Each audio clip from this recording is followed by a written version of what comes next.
Selamat pagi, siang, malam. Berjumpa lagi dengan saya Tomo 212 Channel. Maaf Tomo agak serak ini. Jadi Tomo, terpaksa menggunakan aplikasi suara ini, mungkin untuk seterusnya. Jangan kecewa, ya bro. Ngomong gak ngomong yang penting ngomong. Dari hal-hal yang gak penting yang penting ngomong. Nah untuk mengawali pembahasan selanjutnya.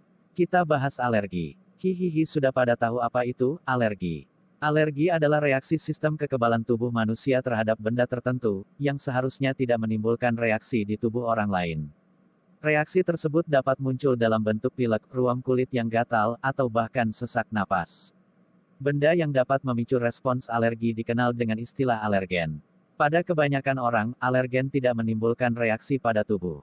Namun, pada orang yang memiliki alergi terhadap alergen tersebut, sistem imun akan mengeluarkan reaksi karena dianggap berbahaya bagi tubuh. Reaksi alergi yang muncul pada tiap orang berbeda-beda, dari reaksi yang ringan seperti bersin-bersin hingga reaksi yang berat, yaitu anafilaksis. Nah sudah paham kan, harus paham lah oke.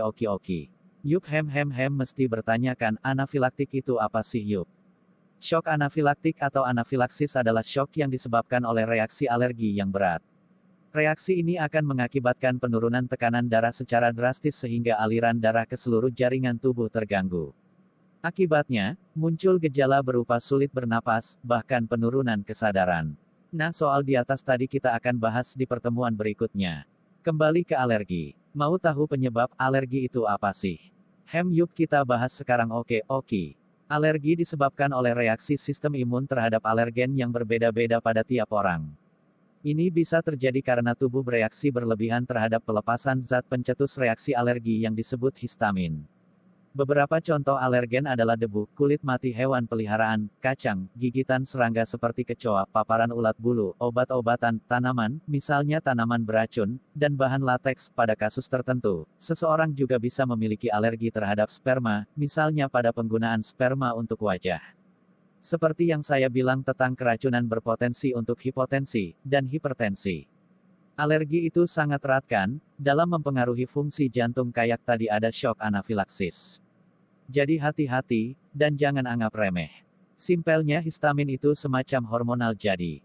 Histamin adalah zat kimia yang diproduksi oleh sel-sel darah putih di dalam tubuh ketika Anda mengalami reaksi alergi atau infeksi. Namun, jika zat ini diproduksi secara berlebihan, dampaknya bisa menyebabkan masalah kesehatan dan mengganggu beberapa fungsi tubuh. Sudah paham kan sekarang kenapa bisa terjadi hipo dan hipertensi? Sudah nyambung, sama penjelasan saya terhadap tekan darah seperti yang saya jelaskan di pertemuan sebelumnya. Kita kembali ke alergi ya bro. Nah gejala-gejala alergi itu apa aja mau tahu, atau mau tahu sekali? Tanpa panjang lebar, gejala alergi pada tiap orang berbeda, bisa ringan atau berat. Gejala bisa berupa bersin-bersin, hidung berair, mata memerah dan gatal, ruam kulit yang terasa gatal, hingga sesak napas. Pada sebagian pasien, reaksi alergi juga bisa meningkatkan risiko terjadinya sinusitis. Kalau diulas secara terperinci, apabila Anda terkena alergen untuk pertama kalinya, Anda mungkin akan mengalami gejala ringan seperti ruam, bercak bintik-bintik merah pada kulit yang terasa gatal, kulit lecet atau terkelupas, hidung gatal, tersumbat, atau berair, mata merah, bengkak, berair, atau gatal, bersin-bersin, dan sakit perut. Reaksi alergi yang parah dapat menimbulkan gejala seperti kram perut, rasa sakit atau sesak di dada, diare, kesulitan menelan, pusing, vertigo, ketakutan atau kecemasan, wajah memerah, mual atau muntah, jantung berdebar, pembengkakan wajah, mata, bibir, atau lidah, badan lemah, batuk mengi, serangan asma, sulit bernapas, dan hilang kesadaran. Ada sejumlah faktor yang membuat seseorang lebih berisiko terkena kondisi ini, yakni riwayat keluarga. Jika ada anggota keluarga Anda yang mempunyai alergi, kemungkinan besar Anda juga bisa terkena, masih kanak-kanak. Anak-anak lebih berisiko terkena alergi, tapi risiko ini bisa saja menurun seiring bertambahnya usia. Menderita asma. Asma membuat Anda berisiko terkena banyak alergi lain. Pertolongan pertama terhadap reaksi alergi sangat bervariasi pada tiap orang sehingga memiliki pertolongan pertama alergi yang berbeda pula. Anda mungkin hanya merasakan gatal setelah terkena debu, tapi orang lain bisa saja mengalami reaksi yang membahayakan jiwa. Reaksi yang bersifat ringan dapat hilang dengan sendirinya atau dengan bantuan obat. Namun pada sejumlah kasus, pasien tidak mampu menggunakan obat karena reaksi yang dialaminya sangat parah.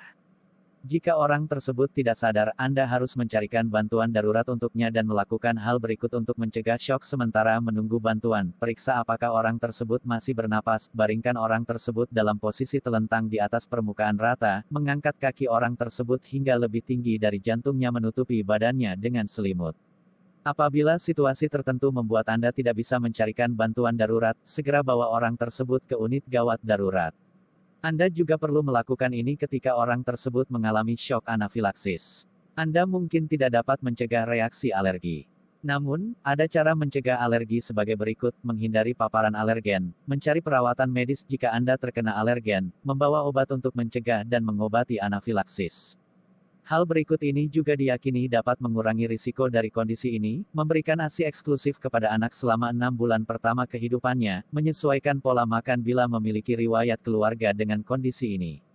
Konsultasikan jenis makanan dan pantangan dengan dokter yang bersangkutan. Saya harap paham semau ya. Jadi kesimpulan dari alergi itu. Alergi adalah reaksi berlebihan tubuh saat terkena zat asing dari lingkungan.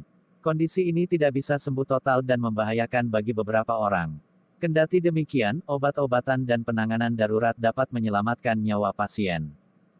Sampai di sini dulu pembahasan saya. Jangan lupa subscribe dan sebarkan channel saya Tomo Dia 12, ngomong gak ngomong yang penting ngomong.